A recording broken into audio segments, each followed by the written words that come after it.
તો ગુજરાત કોંગ્રેસે આગામી સ્થાનિક સ્વરાજ્યની ચૂંટણી માટે 7 મહાનગરપાલિકાઓના 243 ઉમેદવારોની પ્રથમ યાદી જાહેર કરી છે।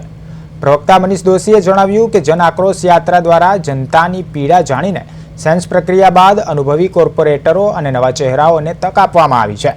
પાર્ટીએ જનતાની મુશ્કેલીઓ મુદ્દે સરકાર સામે તહોમતાનું મૂકી ચૂંટણી મેદાનમાં ઝંપલાવ્યું છે, જેમાં અમદાવાદમાં સૌથી વધુ 90 ઉમેદવારો જાહેર કરાયા છે।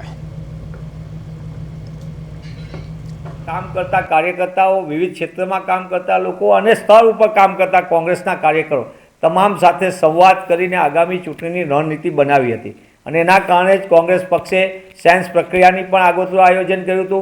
स्थानिक स्वराजनी संस्थाओनी चूंटणीओ एटले के महानगरपालिका, नगरपालिका, तालुका पंचायत ने जिल्ला पंचायत माटे पण उमेदवारोनी पसंदगी माटे स्थानिक स्तरे ज आखी व्यवस्था गोठववामां आवी हती अने एना भागरूपे ज आज कांग्रेस पक्ष द्वारा राज्यनी विविध महानगरपालिका माटेना उमेदवारोनी जाहेरात करवामां आवी छे। एना प्रथम तबक्काना उमेदवारोमां जामनगर, भावनगर, सूरत, वडोदरा, मोरबी, राजकोट अने अमदावादना विविध वोर्डना उमेदवारो अने ज्यां अमुक वोर्डनी अंदर एक